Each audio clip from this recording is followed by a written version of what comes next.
지각 대 암.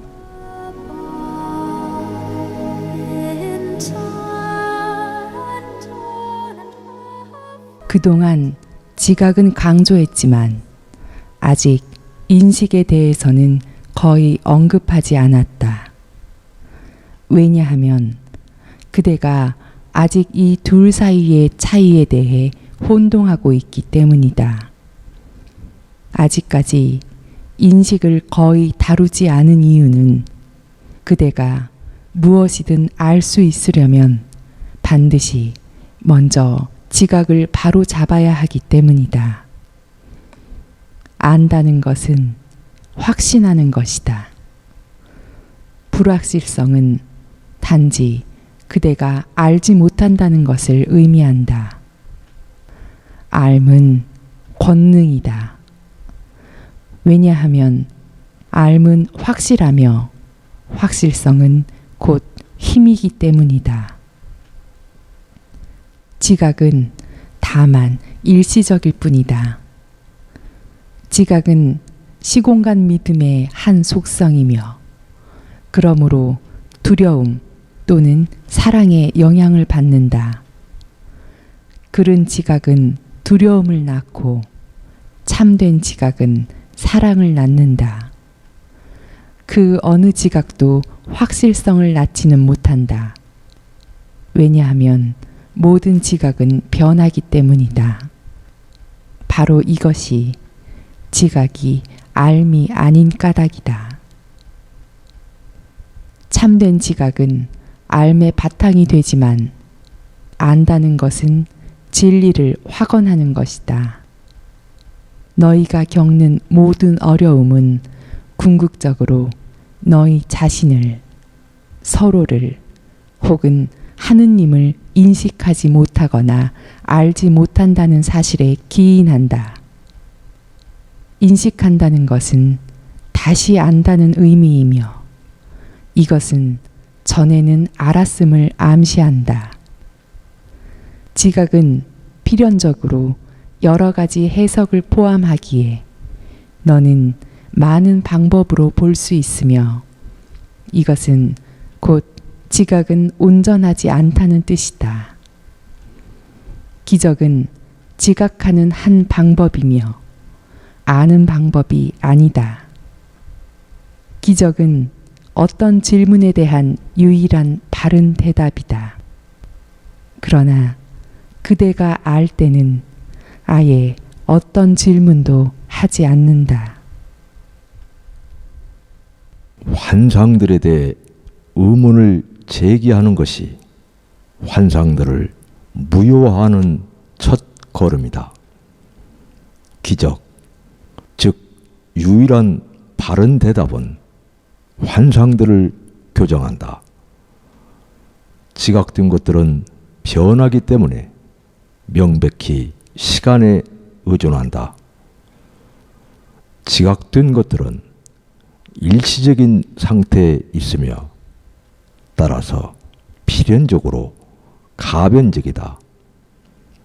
특정한 시간에 어떻게 지각하는지가 너의 행위를 결정하며 또한 행위는 시간 안에서 일어날 수밖에 없다. 확실성은 의문의 여지가 없기에 알은 시간을 초월한다. 더 이상 질문하기를 멈췄을 때 비로소 아는 것이다. 질문하는 마음은 그 자신을 시간 안에서 지각하며 따라서 미래의 답을 구한다.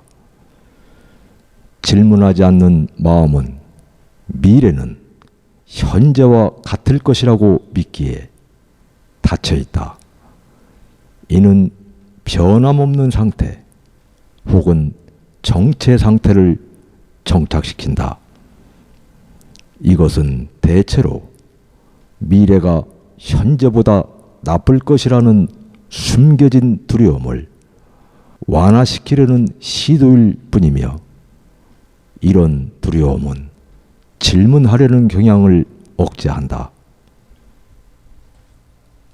비전들은 영안의 자연스러운 지각이지만 여전히 교정된 것들이다. 영안은 상징적이며 따라서 앓음을 위한 도구가 아니다. 그렇지만 영안은 바른 지각의 수단으로서 지각을 기적의 고유한 영역 안으로 가져간다. 제대로 말하자면 하느님의 비전은 계시라기보다는 기적이다. 지각이 관련되었다는 사실 자체만으로도 그 경험은 앓음의 영역에서 제외된다. 그것이 바로 비전들이 지속되지 않는 이유이다. 성서는 너 자신을 알라 또는 확신을 가지라고 가르친다. 확실성은 언제나 하느님의 것이다. 누군가를 사랑할 때 너는 그를 있는 그대로 지각한 것이며 이것은 그대가 그를 알 수 있도록 해준다. 그러나 그대가 그를 알 수 있기 위해서는 먼저 그를 인식해야만 한다. 하느님에 대해 이것저것 묻는 동안은 그대가 하느님을 알지 못한다는 것을 분명하게 보여준다. 확실성은 행위를 필요로 하지 않는다. 그대가 앓음에 근거하여 행동한다고 말할 때 그것은 정말이지 지각과 인식을 혼동하는 것이다. 앓음이 제공하는 정신적인 힘은 창조적인 사고를 위한 것이지 바른 행위를 위한 것은 아니다. 지각, 기적, 그리고 행위는 긴밀하게 연결되어 있다. 앓음은 계시의 결과로서 오직 생각만을 유발한다.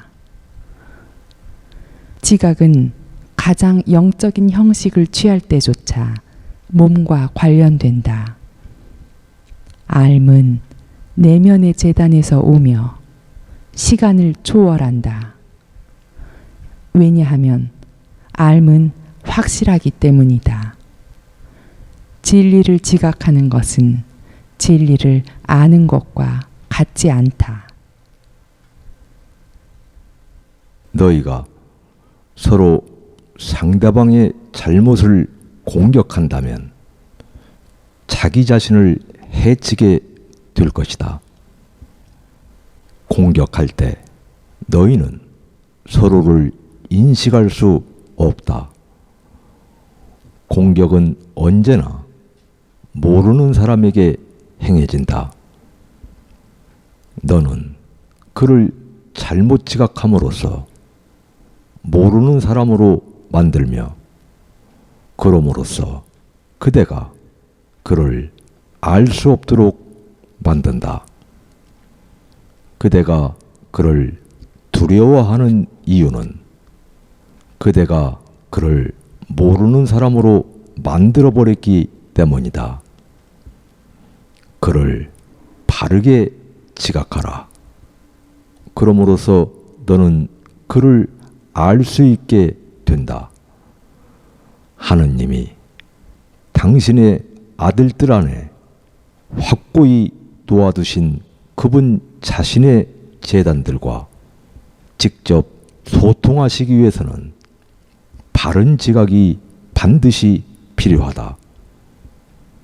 거기에서 하느님은 당신의 확실성을 전달해 주실 수 있으며 또한 그분의 삶은 의심할 여지 없이 평화를 가져올 것이다.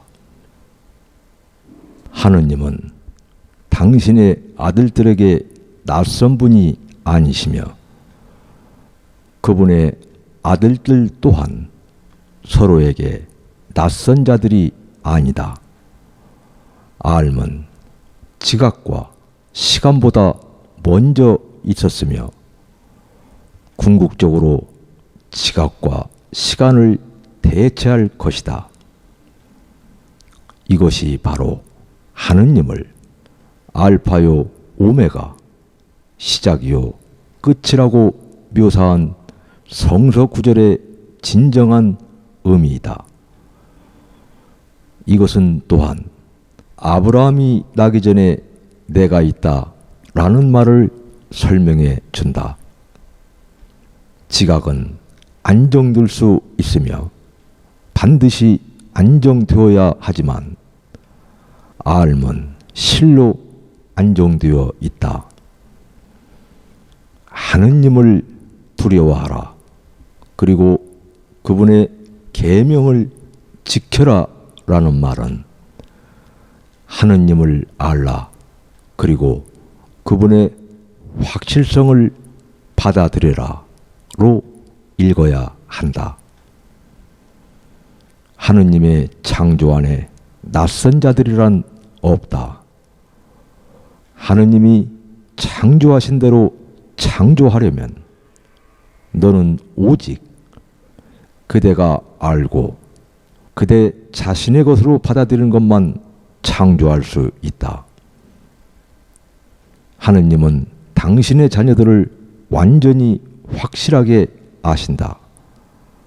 하느님은 그들을 아심으로써 그들을 창조하셨다. 하느님은 그들을 완전하게 인식하신다.